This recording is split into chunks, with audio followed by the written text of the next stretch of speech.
Good morning to everybody. कक्षा 7 गणित में आज हम ले रहे हैं प्रश्नावली 4.4। इसमें 4 प्रश्न हैं आपके। तो पहला प्रश्न है, निम्नलिखित स्थितियों के लिए समीकरण बनाइए और फिर उन्हें हल करके अज्ञात संख्याएं ज्ञात कीजिए। तो आज तक हम देख रहे थे प्रश्नावली 4.1 से 4.3 तक हमने विभिन्न प्रकार के समीकरण हल किए, समीकरण बनाए, सामान्य कथनों के आधार पर समीकरण बनाए, समीकरणों के आधार पर सामान्य कथन बनाए, चर के विभिन्न मान लेकर के ये देखा कि चर का वो मान समीकरण को संतुष्ट करता है या नहीं करता है। फिर समीकरण को हल करके हमने अज्ञात संख्या या चर का मान ज्ञात किया था। उसके लिए 2 विधियों का प्रयोग हमने किया था, जोड़ घटाना, गुणा और भाग की संक्रिया दोनों पक्षों में। और इसके साथ हमने एक विधि का प्रयोग फिर किया था, वो था पक्षांतर या स्थानापन्न। तो आज यहाँ पर हमको जो सवाल दिए हैं, इसमें हमको कथन के आधार पर पहले समीकरण बनाना है, फिर उस समीकरण को हल करके अज्ञात संख्या ज्ञात करनी, अर्थात समीकरण को हल करेंगे चर का मान निकल जाएगा। तो यहाँ पर है प्रश्न नंबर 1 का ए। देखिए प्रश्न नंबर 1 का ए। तो क्या कहता है, देखिए इसका कथन है, ये कह रहा है एक संख्या के 8 गुने में 4 जोड़िए आपको 60 प्राप्त होता है। एक संख्या के 8 गुने में 4 जोड़िए आपको 60 प्राप्त होता है। तो संख्या आपको ज्ञात करनी है। तो जो संख्या ज्ञात करनी है तो उसको कोई चर के रूप में आप मान लीजिए। माना थोड़ी देर के लिए माना संख्या बराबर x है, वो संख्या x है। अब प्रश्नानुसार हम समीकरण का निर्माण करते, देखिए वो क्या कहता है, संख्या हमने मान ली है, तो उस संख्या के आधार पर हम समीकरण का निर्माण करेंगे। पहले समीकरण बनाना है। ये कह रहा है संख्या के 8 गुने में 4 जोड़िए। तो संख्या है x, तो इसका 8 गुना हो गया x गुणा 8, ये लीजिए। इसमें 4 जोड़िए, धन 4 बराबर 60 प्राप्त हुआ। तो ये बन गया समीकरण। थोड़ा सा इसको सरल करें, 8 से x को गुणा करें तो x का गुणांक 8 है, आगे लग जाएगा, या 8x धन 4 बराबर 60। ये हमारा समीकरण बन गया। अब इस समीकरण को हल करिए। तो सबसे पहले धन 4 का पक्षांतर करिए। आप जानते हैं कि पक्षांतर करने पर चिन्ह बदल जाता है, पक्षांतर किए जाने वाली राशि का चिन्ह बदल जाता है, चाहे बाएं पक्ष से दाएं में ले जाओ, दाएं से बाएं में ले आए। तो या 8x बराबर 60 ऋण 4, धन 4 का पक्षांतर करने के बाद क्या हो जाएगा, ऋण 4। तो हम लिख दे धन 4 के पक्षांतर से, धन 4 के पक्षांतर से, अच्छा, या 8x बराबर 60 में से 4 घटाइए 56। अब 8 का पक्षांतर करिए, x का गुणांक 8 है, तो वहाँ जाके क्या करेगा, भाग करेगा, या x बराबर हो जाएगा 56/8। 8 का भागा 56 में दीजिए, 8 सता 56, तो x बराबर 7 निकल गया। इसलिए संख्या बराबर 7, उत्तर आ गया 7। आप उत्तर की जांच भी कर सकते हैं। देखिए जांच करें हमारा उत्तर सही है या नहीं है, इसके लिए आप देख सकते हैं, जांच अलग से लिख सकते हैं। जांच देखिए संख्या 7 निकल गई, तो 7 का 8 गुना करिए और इसमें 4 जोड़ दीजिए, क्या प्राप्त होता है, देखो 7 8 56, 56 में 4 जोड़ दीजिए, आया 60। तो ये 60 प्राप्त हुआ। तो इसका मतलब हमारा उत्तर सही है। प्रश्न नंबर बी है,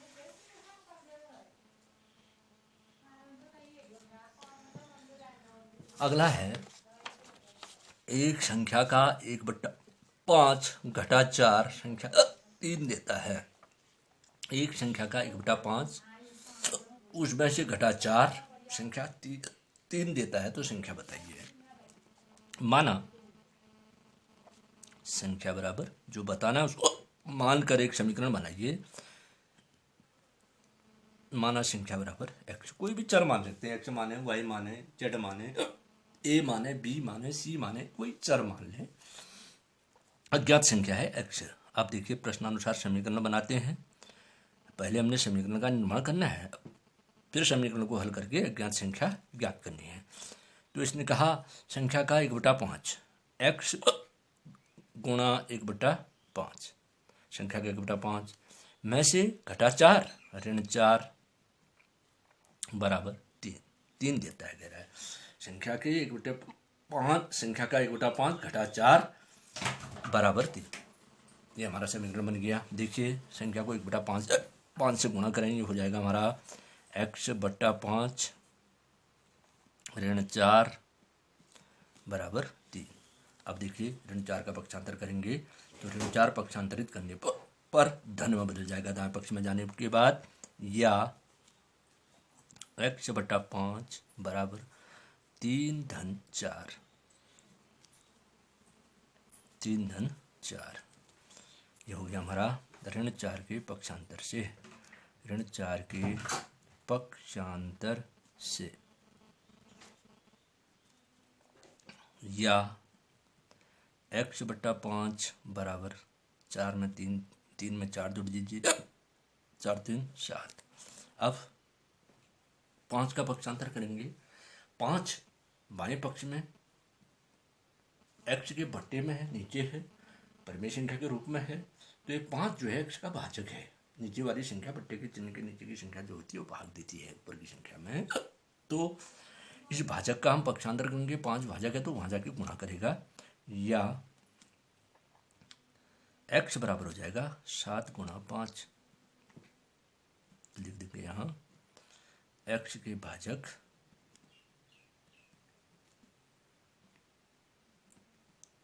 5 के पक्षांतर से। देखिए इसलिए x बराबर आ गया 35, 7 पंचे 35, तो अतः संख्या बराबर 35, संख्या बराबर 35 है वो संख्या, उत्तर आ गया 35। जांच करें, देखिए इसने कहा संख्या का 1/5 अर्थात देखो हमारा उत्तर सही आया नहीं आया।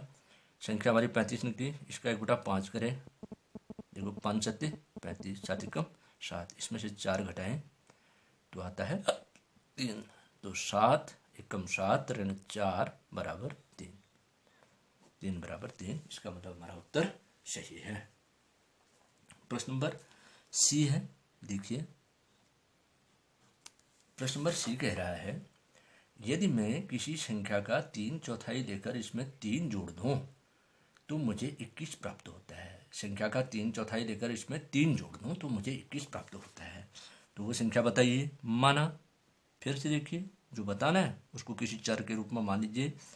माना संख्या बराबर x, x ही देखिए, चलिए इसलिए प्रश्नानुसार समीकरण, प्रश्नानुसार समीकरण क्या कहा इसने कहा, इसकी भाषा थी संख्या का 3/4 लेकर इसमें 3 जोड़ दो।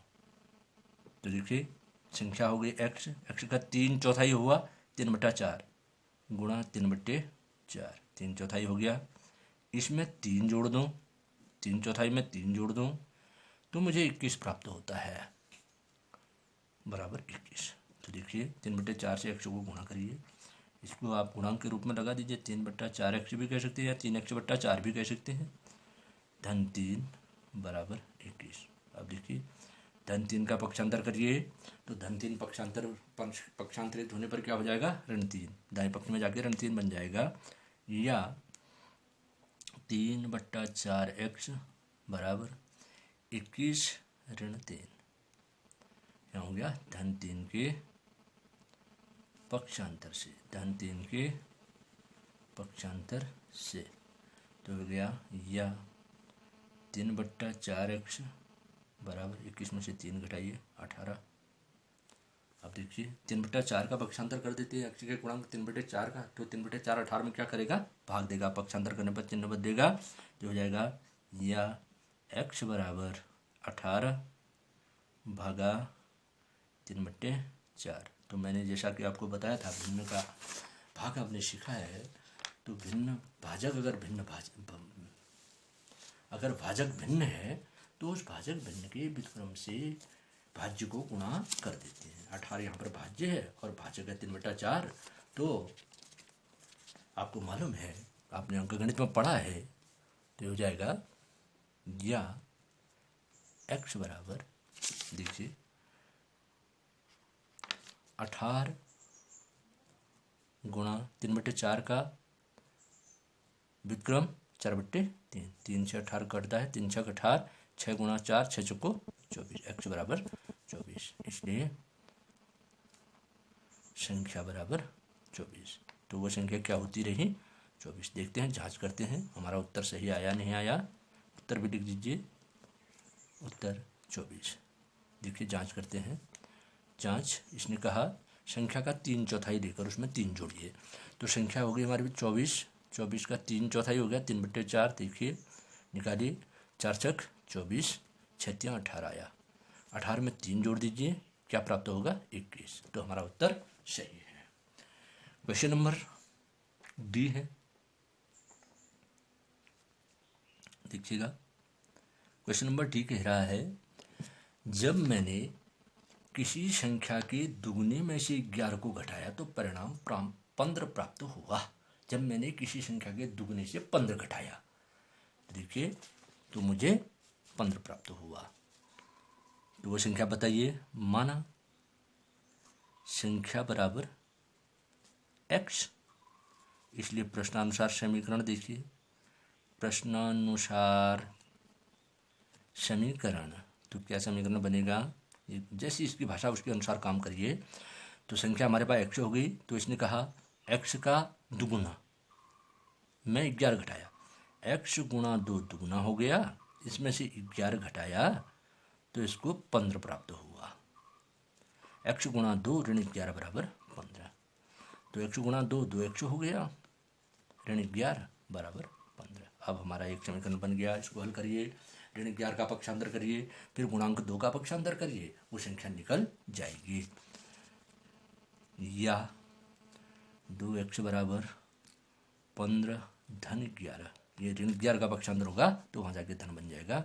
ऋण 11 के पक्षांतर से, ठीक हो गया। या 2x बराबर 15 में 11 जोड़िए, 5 1 6, 1 1 2 26। अब देखिए गुणांक 2 का पक्षांतर कर दीजिए। या x बराबर गुणांक 2 वहाँ जाके क्या करेगा? 26 में भाग देगा, 26/2। x के गुणांक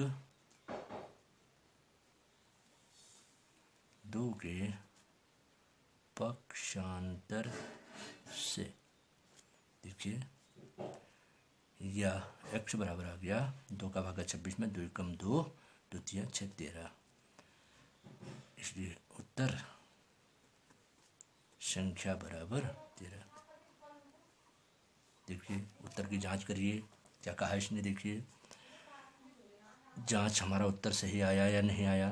तो इसने कहा संख्या के दुगने में 11 घटाया, तो संख्या निकली 13, 13 का दुगना निकालिए 26, 26 में से 11 घटाइए तो 15 प्राप्त हुआ या नहीं। 6 में से 1 गया 5, 2 में से 1 गया 15 प्राप्त हुआ। तो वही वो कह रहा था, तो इसका मतलब हमारा उत्तर सही है। क्वेश्चन नंबर ई है, देखिएगा। ये कहता है, मुन्ना ने 50 में से अपनी अभ्यास पुस्तिकाओं की संख्या के तिगुने को घटाया तो उसे परिणाम 8 प्राप्त हुआ। मुन्ना ने 50 में से अपनी अभ्यास पुस्तिकाओं की संख्या के तिगुने को घटाया, अभ्यास पुस्तिकाओं की संख्या के तिगुने को घटाया तो परिणाम 8 प्राप्त हुआ। तो उसकी अभ्यास पुस्तिकाएं कितनी हैं? माना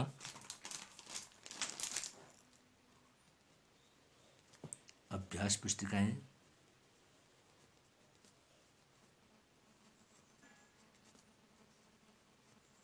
बराबर x थी, इसलिए प्रश्नानुसार समीकरण, प्रश्नानुसार समीकरण क्या कहा इसने?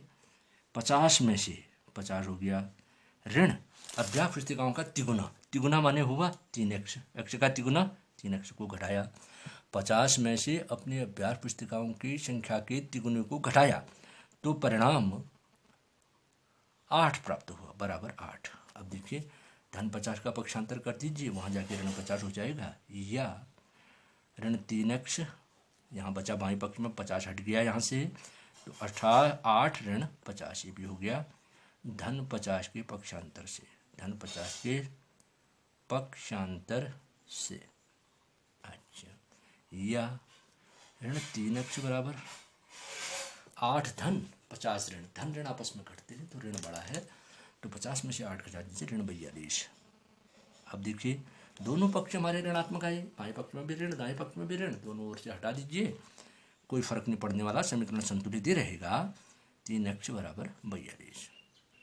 अब देखिए x के गुणांक 3 का पक्षांतर कर दीजिए, या x बराबर 42/3, 3 का भागा 42 में दे दीजिए, 3 एकम 3, एक चीज बचा यहाँ पर, 4 में से 3 घटा, 2 उतरा, 12 हो गया, 3 चौको 12, 14 3 42, ठीक है।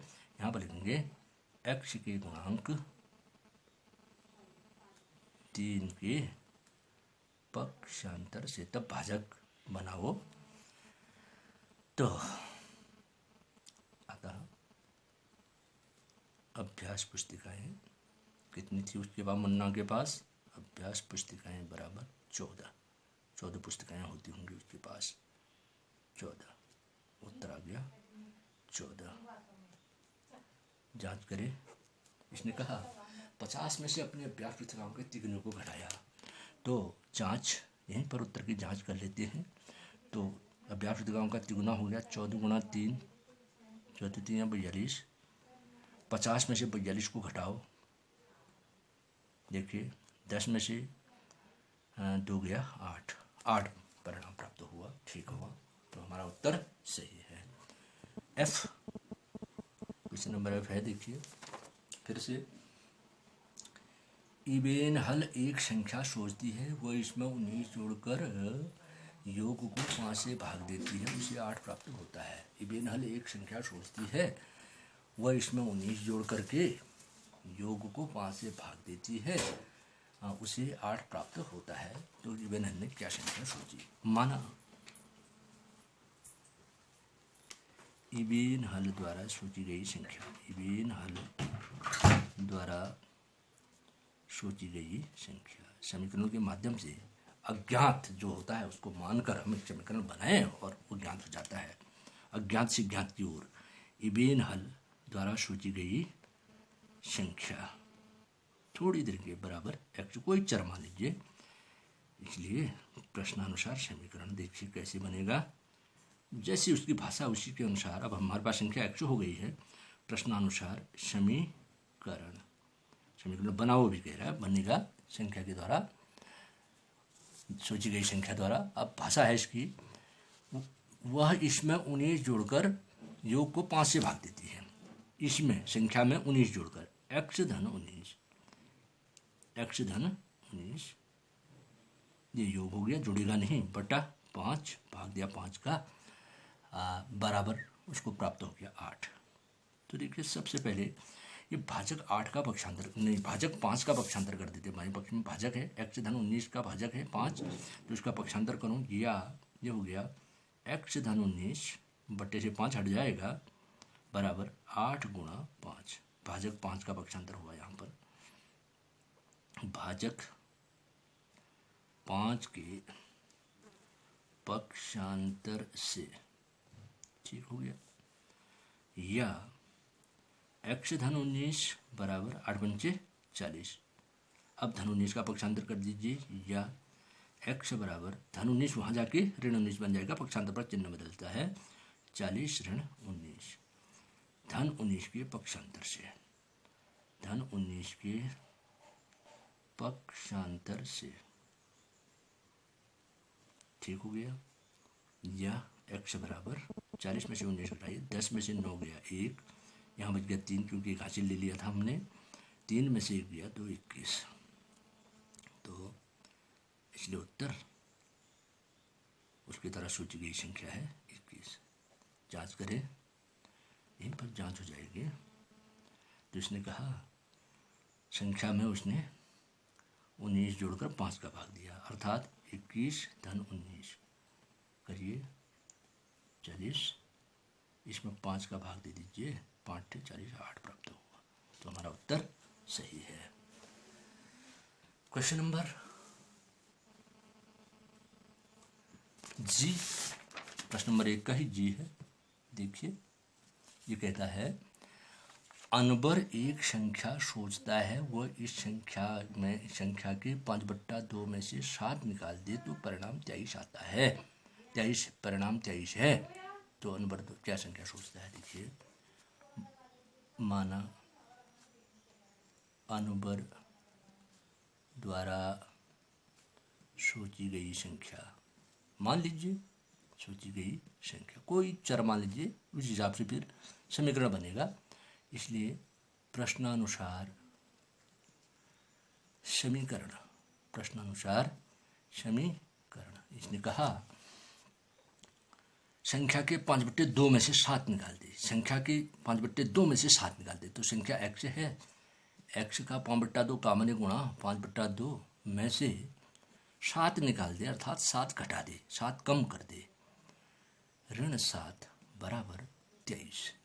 तो देखिएगा, हम 5/2 से गुणा करें x को, तो ये हो जाएगा 5/2 x गुणांक है उसका, -7 बराबर 23। समीकरण बन गया। -7 का पक्षांतर करिए, या 5/2 x, पक्षांतर पर चिन्ह बदलता है, याद रखिए, 23 धन 7, -7 के पक्षांतर से, -7 के पक्षांतर से, अच्छा, या 5/2 x बराबर 23 में 7 जुड़ दीजिए 30। अब 5/2 गुणांक का पक्षांतर करेंगे तो वहाँ जाके क्या करेगा? भाग देगा। या x बराबर हम लिख सकते हैं 30 भागा 5/2। x के गुणांक 5/2 के पक्षांतर से, ठीक हो गया। अब या x बराबर, देखिए भाग देने वाली भाजक यहाँ पर भिन्न है, तो कैसे भिन्न का भाग होता है आपने पढ़ा है अंकगणित में। भाजक भिन्न के व्युत्क्रम से गुणा कर देते हैं तो भाग हो जाएगा भाज्य में। 30 गुणा भाज्य 30 है, गुणा इसका व्युत्क्रम आएगा 2/5। तो 5 से 30 कटता है, 5 का 30, 6 दूनी 12, तो x बराबर आ गया 12। इसलिए यह अतः अनवर द्वारा सोची गई संख्या, क्या सोचा उसने? अनवर द्वारा सोची गई संख्या निकल गई हमारी, सोची गई संख्या बराबर 12, उत्तर आ गया 12। जांच करें, देखिए हमारा उत्तर सही है या नहीं। तो इसने संख्या के 5/2 में से 7 घटाया, 23 आया। तो जांच यहीं पर कर देते, देखिए संख्या आ गई इसकी 12, 12 का 5/2 ये करिए, यहीं पर निकल जाएगा, 2 छक्का 12, 6 पंचे 30, 30 में से 7 कम कर दें तो 10 में से 7 किया 3, यहाँ 2, 23 प्राप्त हुआ। तो हमारा उत्तर सही है। That's all. आज हम इतने ही प्रश्न देखेंगे। प्रश्न नंबर 2, 3 और 4 कल प्रयास करेंगे।